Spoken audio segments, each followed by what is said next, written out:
नमस्कार। आज कैसे हैं आप? आशा करता हूँ आप सभी लोग अच्छे होंगे। और आज नवरात्र का चौथा दिन है, तो मैं आप लोगों को नवरात्र की ढेर सारी शुभकामनाएं देता हूँ और माँ से प्रार्थना करता हूँ कि आपके जीवन में ढेर सारी खुशियाँ ले आए, ढेर सारे स्वास्थ्य, ढेर सारा सुख समृद्धि का जो भी खजाना है आप सभी लोगों के घरों में, हमारे घर में हर जगह सौहार्द, सुख और संपत्ति की संचार हो। हमारे जीवन में अच्छाई बना रहे, हमारे बाल बच्चे अच्छे से डेवलप हों, हमारे माँ बाप अच्छे से रहें। ये सब सारी मान्यताएं और सारे चाहतों के साथ मैं आपके साथ आया हूँ। और आज मैं कुछ एक पॉइंट लिया था। एक्चुअली मैं आपसे बात करूँ तो कई बार मैं वीडियो इसलिए बनाता हूँ ताकि मैं उससे खुद ही सीखना चाहता हूँ, क्योंकि कई बार होता है कि मैं खुद ही बहुत ही अनाड़ी सा अपने को महसूस करता हूँ, तो कुछ पॉइंट बनाता हूँ। पॉइंट बना के कहीं लिख लेता हूँ और छोटे छोटे पॉइंट उसको पॉकेट में रख करके और एक आध बार पढ़ लेता हूँ। जितनी बार उसे देखा जाएगा, अगर कोई चीज़ अच्छी पॉइंट है, जितनी बार उसे पढ़ा जाएगा, जितनी बार उसे समझा जाएगा, उतना ही बार आपके प्रकृति के अंदर वह कैरेक्टर इनबिल्ड हो जाएगा, यानी इंस्टॉल हो जाएगा। एक बार पढ़ लेने से नहीं होता है, इसको कई बार पढ़ना पड़ता है, कई बार समझना पड़ता है। तो इसलिए वो पॉइंट्स होते हैं पेपर पे, और दिन में एक दो बार अगर देख लिया जाए और हफ्ते 10 दिन देखा जाए तो उसे पढ़ा जाए तो उसे अपने अपने जीवन में, अपने चरित्र में, अपने व्यवहार में ले आने में आसानी होती है। तो मैंने एक बहुत ही महान व्यक्तित्व हुआ करते हैं, नेपोलियन हिल, उनकी एक भाषण सुन रहा था। एक प्रवचन वो दे रहे थे कहीं किसी यूनिवर्सिटी में, तो उस पर बहुत सारी बातें कर रहे थे, लेकिन उसमें से मैं 15 बातें ऐसा निकाला जो अच्छे वार्तालाप में बिल्कुल नहीं करना चाहिए। और उनका कहना है कि अगर आप इन 15 चीज़ों से बचेंगे तो आपकी वार्तालाप और आपका अपने परिवार में, अपने समाज में और जहाँ भी आप रहेंगे, लोगों के बीच में आपका प्रभाव बढ़ेगा। तो ये प्रभाव बढ़ाने के लिए कुछ चीज़ें तो काम करती हैं, वो अलग से एक सब्जेक्ट हो सकता है, लेकिन कुछ चीज़ें बिल्कुल नहीं करनी चाहिए, ये भी एक अलग सब्जेक्ट हो सकता है। तो मैंने पहले उन चीज़ों का नोट बनाया अपने लिए। विशेष तौर से मैं आपको अभी राय नहीं दूंगा कि इसमें से आप अपने लिए क्या चूज करेंगे, क्योंकि यह सारी पॉइंट मैंने अपने लिए बनाया है कि मैं इसको अपने जीवन में उतारूंगा। तो चलिए शुरू करते हैं उन 15 पॉइंट को जो हमको नहीं करना चाहिए वार्तालाप में या समाज में या परिवार में, क्योंकि उससे हमारे प्रभाव कम हो जाते हैं। अब वार्तालाप में आगे बढ़ने से पहले मैं आपसे करबद्ध प्रार्थना करना चाहता हूं कि आप हमारे चैनल को सब्सक्राइब कर लें, लाइक करें, कमेंट करें और शेयर कर दें। तो आइए मैं पहली बात करता हूँ, इसको गनिए, क्योंकि 15 है, हो सकता है कि छूट जाए।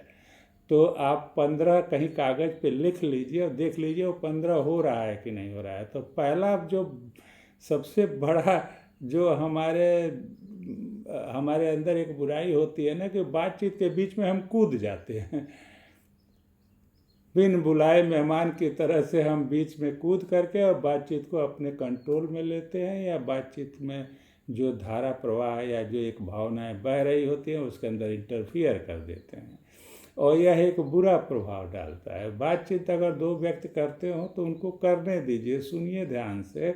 और ये मैं अपने लिए कह रहा हूँ, और ध्यान से सुनिए। जब वो लोग बात करना ख़त्म कर लें या उनकी बात स्लो हो जाए और वो अपनी एंड पे पहुँच जाए, तब अपनी बात आप कहना चाहेंगे। हम भी इसी बात को सीखना चाहते हैं, क्योंकि ये मेरी भी आदत है कि लोग बातचीत करते हैं तो मैं कूद जाता हूँ बीच में।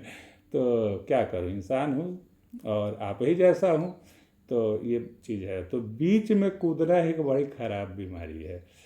दूसरा है अपने बात में और अपने काम में इस तरह से प्रदर्शित करना कि आप स्वार्थी लगें, हर चीज़ अपने लिए कह रहे हैं, हर चीज़ अपने लिए सोच रहे हैं, हर चीज़ मतलब स्वार्थी नज़रिया जो है ना, ये अगर बातचीत में आप करेंगे या हम करेंगे तो इससे प्रभाव अच्छा नहीं जाएगा, क्योंकि स्वार्थी को कोई पसंद नहीं करता है। चलिए तीसरे नंबर पहुंचते हैं। तो तीसरा नंबर है तंज कसना या किसी के ऊपर व्यंग बोलना।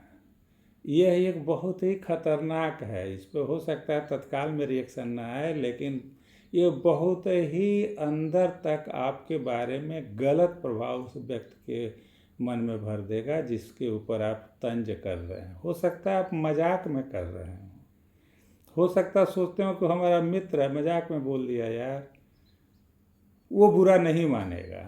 ऐसा नहीं है, बुरी चीज़ें हर आँख तो बुरा होती हैं, वो मानने वाली चीज़ नहीं होती है। और ये कह कर के कि वो हमारा मित्र है बुरा नहीं मानेगा, हो सकता है वो आपको बुरा न कहे, लेकिन बुरा कहना और बुरा मानना में अंतर है। वो बुरा आपको कहेगा नहीं, लेकिन बुरा तो मन में मानेगा ही मानेगा। तो ध्यान रखें, किसी को भी तंज न कसें। तंज कसना ठीक बात नहीं है। और मैं डॉक्टर के.एम. राव से बोल रहा हूँ, कृपया आप तंज करना बंद करिए। कई बार बातचीत में अपने बारे में या किसी भी चीज़ के बारे में इतना बढ़ा चढ़ा के बता देना कि वह यथार्थ से कहीं ऊपर पारलौकिक हो जाता है, इतना आदर्श कर देना या कि इतना बढ़ा के बता देना, ये भी एक गलत आदत है। जो चौथा आदत है, क्योंकि जो है वही बताया जाए, वो जो है वही कहा जाए, जो चीज़ है उसी को सुंदर शब्दों में कहा जाए तो ज़्यादा अच्छा होगा, न कि तिल का ताड़ बना देना। और किसी तिल को ताड़ बनाने वाली जो मानसिकता है ना, इससे आपको लगता है कि हम काफ़ी अच्छा काम कर रहे हैं, किसी के बारे में बहुत बढ़ा चढ़ा के बता रहे हैं कोई चीज़, बहुत जैसे किसी ज्ञान के ऊपर बहुत ज़्यादा ज्ञान दे देना और इतना ज्ञान दे देना कि वो लगे कि कभी कभी लगना लगता है कि वो मतलब झूठ के लेवल तक चला जाता है। तो बढ़ा चढ़ा के बोलना भी प्रभाव नहीं डालता। बातचीत में अहंकारी नहीं होंगे तो प्रभाव कम पड़ेगा। तो अहंकार की भावना को थोड़ा दबा के रखना और प्यार मोहब्बत, बहुत चर्चित बात है, लेकिन ज़्यादातर लोग अपनी गाड़ियों पे, अपने नंबर प्लेट पे, अपने बताने कहाँ कहाँ क्या क्या लगा लेते हैं, क्योंकि वो बड़ा दिखेंगे, लोग उनको बड़ा मानेंगे। तो मैं कहना चाहूँगा कि बहुत ज़्यादा अहंकारी नज़रिया हमारे आपके व्यक्तित्व को थोड़ा सा डेंट कर देता है, नुकसान पहुँचाता है। जो छठा पॉइंट है वो है दूसरे की रुचियों में रुचि न दिखाना, केवल अपने ही कहना।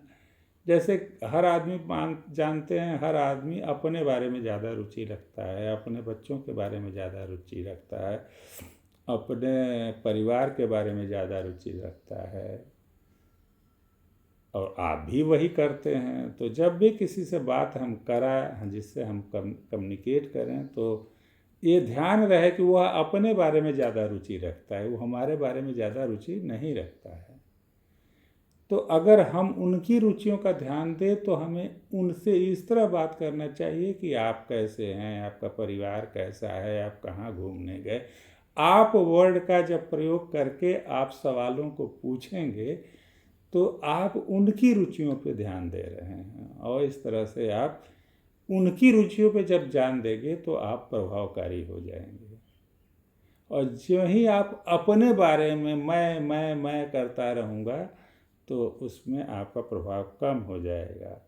एक वीडियो भी मेरा इस पे है, उसकी टाइटल है I kill you we save you, यानी आई माने मैं आपको नुकसान पहुंचा देगा, जबकि हम लोग जब अपने शब्दों में यूज करेंगे तो आपको फ़ायदा होगा। तो दूसरों की रुचियों को ध्यान न देना, यह भी एक खराब आदत है, इसे निकालना चाहिए। और जो अगला 7वां पॉइंट है वह ईर्ष्या करना, लोगों से जलन करना। तुम्हारी साड़ी हमारी साड़ी से सफ़ेद क्यों, या तुम्हारी गाड़ी हमारी गाड़ी से बड़ा क्यों, या तुम्हारी गाड़ी घर हमारे घर से बड़ा क्यों, या तुम्हारी इज्जत, तुम्हें समाज में इतना सम्मान मिल रहा है मुझे नहीं मिल रहा है, इस बात के लिए ईर्ष्या करके उनकी आलोचना करना, ये भी एक गलत आदत है, क्योंकि आदमी है सो है। तो ईर्ष्या करना एक गलत चीज़ है, और ईर्ष्या करना तो अपने लिए जान खतरे में डालना है। ईर्ष्या हमारे अंतर मन को बहुत ज़्यादा नुकसान पहुंचाती है, बहुत सारी बीमारियां लेके चली जाती है। तो ईर्ष्या करना ठीक नहीं है, और हमें लोगों के सद्भावना को, लोगों को उनकी अच्छाइयों को मानना चाहिए और उससे सीखना चाहिए। तो ईर्ष्या करना, आगे आप थोड़ा सा और इधर उधर से पढ़ें, क्योंकि ये 15 पॉइंट है।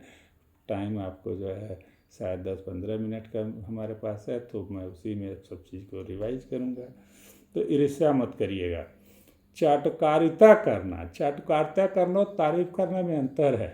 चाटुकारिता एक अलग दुनिया है और तारीफ एक अलग दुनिया है। तारीफ करना दुनिया का सबसे शानदार टेक्निक है, अपने को लोगों के पसंद लायक बनाना। लेकिन चाटुकारिता उतना ही खराब है जितना कि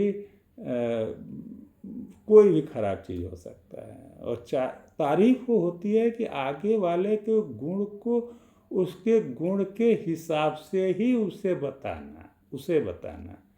जैसे कोई आदमी अच्छा है तो जितना अच्छा है उतना ही उसे बताइए। उसको उसके मुंह पे तारीफ करने से इतना तारीफ ना कर दीजिए कि उसको ही लगने लगे यार ये क्या बोला, इतना तो मैं नहीं हूँ। और फिर वह खुद ही ये समझ लेगा आप उसकी तारीफ कर रहे हैं, लेकिन वो आपके बारे में गलत धारणा बना लेगा। तो उतना ही बढ़ा चढ़ा कर किसी की तारीफ करिए जितना कि वो है, जितना वो भी पसंद करे। और कई बार तारीफ के पुल इतना बांध देते हैं कि जिसके बारे में आप तारीफ कर रहे हैं वही समझ में आता है कि मेरे बारे में बोल क्या रहा है, इतना तो मैं हूँ ही नहीं। और फिर वही आपके बारे में गलत सोचने लगेगा। तो तारीफ के पुल बांधना, और यानी कहें तो चाटुकारिता के लेवल पे जाके तारीफ करना, यह गलत प्रभाव डालता है। अब 9वीं बात है जो है वह है अपनी भाषा में अशुद्धि रखना है, यानी भाषा में गलत शब्दों का प्रयोग करना। देखिए फंस गए कई नेता लोग, भाषा में जो संयम नहीं रखते हैं तो वो लोग उन लोगों की क्या हुआ, पूरे जीवन की कमाई सड़कों पे आ गई। तो भाषा में संयम रखें, भाषा में संयम नहीं रखेंगे तो भाषा एक ऐसी चीज़ है जो आपके साथ चलती है। जैसे आप सांस लेते हैं, सांस जहाँ जाते हैं वहीं सांस लेते हैं, उसी तरह से भाषा आपके साथ चलती है। और अगर भाषा आपकी अशुद्ध हुई तो वो अशुद्ध हवा आपके साथ चलेगी, और हो सकता है कहीं कहीं न नुकसान करे, लेकिन आपके पूरे जीवन में अगर भाषा अशुद्ध रही तो कहीं ना कहीं उस अशुद्ध भाषा की वजह से आप संकट में फंसने वाले हैं। तो आदत डाल दिया जाए ना कि अच्छी भाषा का यूज किया जाएगा, तो अशुद्ध भाषा का प्रयोग नहीं करें। बहुत सारे लोग, कई बार हम लोग भी कर लेते हैं, कई बार ये सोचते हैं कि ये तो हमारे मित्र है, चलो अरे ठीक है भाई, मित्र है तो कोई अच्छी भाषा के साथ अपने उस बात को कहा जाए कि जैसे मित्रों से बात करते हैं। अशुद्ध भाषा कभी भी अच्छा नहीं होता, और भाषा के अशुद्ध होने से अपनी भावनाएं संप्रेषित नहीं होती हैं। भाषा को शुद्ध रखते हुए भी वो बात कही जा सकती है जो हम कहना चाहते हैं। तो चलिए, ये बात है 9वीं जो अशुद्ध भाषा के बारे में है।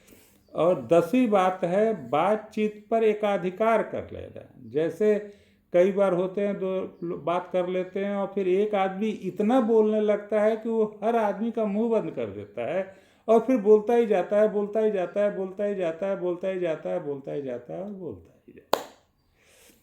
तो इस तरह की वार्तालाप पे एकाधिकार कर लेना ये तानाशाही मानसिकता का निशानी है, और इससे आपके जीवन में ग्रोथ नहीं होगा। इसमें आप पसंद नहीं किए जाएंगे। हो सकता है 4-6 चाटुकार लोग आपके बीच में लेकर के यार क्या बात है, लेकिन पूरी दुनिया में अपने जीवन को पीछे मुड़ के देखिएगा तो लगेगा कि इससे हमें नुकसान होता है। 4 लोग आपका वाहवाही कर देंगे, जीवन की महानता नहीं है। बहुत सारे दुनिया में महान लोग हुए हैं जो उस वक्त सूली पे चढ़ा दिए गए थे। बहुत सारे लोग महान हुए हैं जो बरसों बरसों जेल में रहे थे। बहुत सारे महान लोग, रामचंद्र, हमारे प्रभु श्री रामचंद्र, उनको भी समस्या आई थी। तो समस्या आना कोई बुराई नहीं है, लेकिन बातचीत में जो है एकाधिकार कर लेना, यानी हर आदमी को पीछे छोड़ देने की नज़रिया, यह अच्छी नज़रिया नहीं है। और बातचीत पर एकाधिकार ना करके लोगों को बोलने का मौका देना चाहिए। और कहा जाता है कि जब आप बोलते हैं तो आप कुछ नहीं सीखते हैं, क्योंकि बोलते हैं जब तो आप वही बोल रहे होते हैं जो आप जानते हैं, और जो आप पहले से ही जानते हैं उसी को बोल रहे हैं। तो बोलने से आप क्या नया सीख रहे हैं? नहीं सीख रहे हैं, क्योंकि बोलते वक्त आदमी कुछ नहीं सीखता है। असल में सारी सीख उस वक्त होती है जब आप सुन रहे होते हैं। तो सुनना सीखने की सबसे ज़बरदस्त टेक्निक है,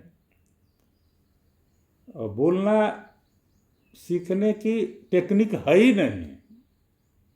हाँ, अगर कभी सीखना हो और बोल के सीखना हो तो आप अकेले में बोल के सीखिए, बोल बोल के पढ़िए, बोल बोल। किसी दूसरे को सुना करके आप नहीं सीख सकते, आप खुद अपने को सुनाइए।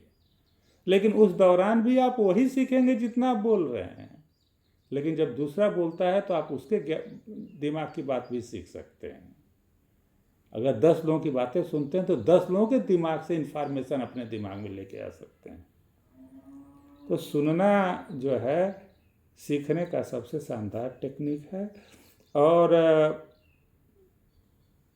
और सुनने की आदत हमें डालनी चाहिए। जो 11वां जो हमारा पॉइंट है कि हम बातचीत के दौरान ये जताने लगते हैं कि मैं सबसे श्रेष्ठ हूँ।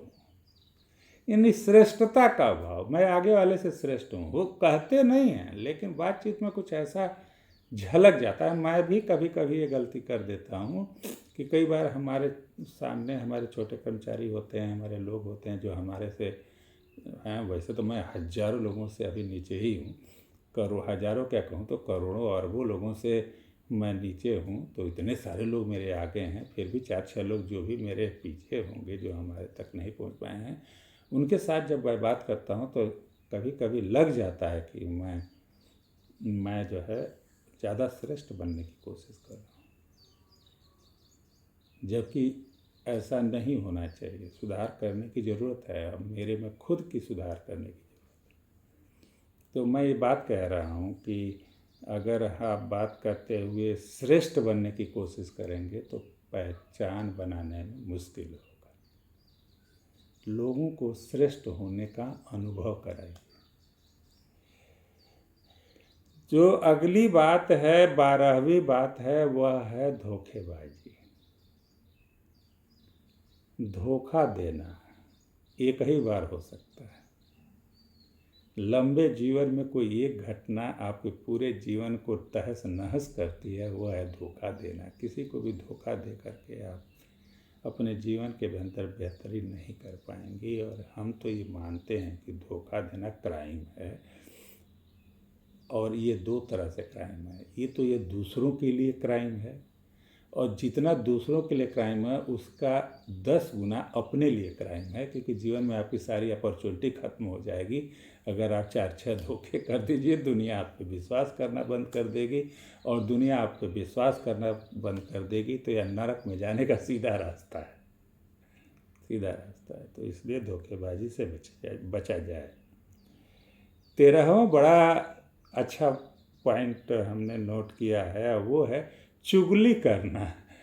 बहुत सारा देखते होंगे लोग चुगली करते हैं, उनकी बात उधर उनकी बात उधर, कुछ जोड़ना, कुछ मिर्च मसाला मिला करके। बात तो एक होगी, उसको मतलब जैसे एक जलेबी होगी उसको चाशनी में भर करके अपने हिसाब से उनको परोसना, यानी उनकी बात मिर्च मसाला लगा के इधर पहुंचाना, उनकी बात मिर्च मसाला लगा के उधर पहुंचाना, ये चुगली करना कहलाता है और ये भी एक खराब व्यक्तित्व का निशान है। एक 14वां पॉइंट है, वह है दूसरों के अंदर, अपने आसपास के लोगों के अंदर, अपने समाज में, अपने देश में, अपने गली मोहल्ले में, नली में, मतलब जहाँ भी कोई भी चीज़ देखेंगे उसमें गलती ढूंढना शुरू कर। गलती हर जगह होती है, अच्छाई हर जगह होती है। ये तो हमारे देखने का नज़रिया है। और अगर आप गलती ढूंढने चाहेंगे तो आप गलती ढूंढ लेंगे, और अगर आप अच्छाई ढूंढने जाएंगे तो आप अच्छाई भी ढूंढ लेंगे। आप क्या ढूंढ रहे हैं आप वही पाएंगे।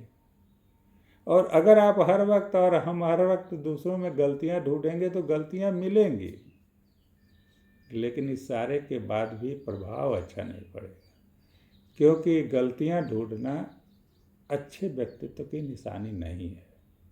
हमको लोगों में, हमको अपने समाज में, हमको अपने राजनीतिक पार्टियों में, हमको अपने धर्म में, हमको दूसरे के धर्मों में, हमको अपने देश में, दूसरे के देशों में, जो भी चीज़ हो, जो भी सामने आए, उसके अंदर कुछ अच्छाई ढूंढने की कोशिश।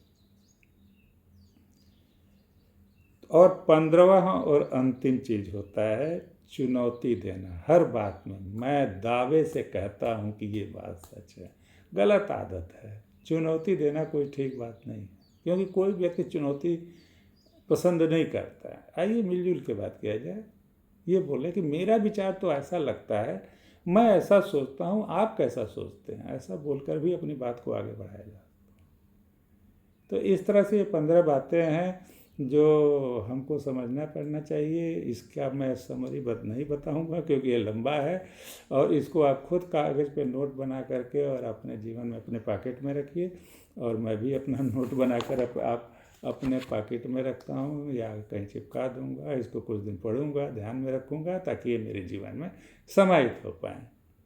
मैं भी सीख रहा हूँ और आप भी सीख रहे हैं। चलिए मिलजुल के सीखते हैं, और मिलजुल के सीखने की प्रक्रिया में मेरे लिए आपका सहयोग ये रहेगा कि आप मेरे चैनल को सब्सक्राइब करें, कमेंट करें, शेयर करें और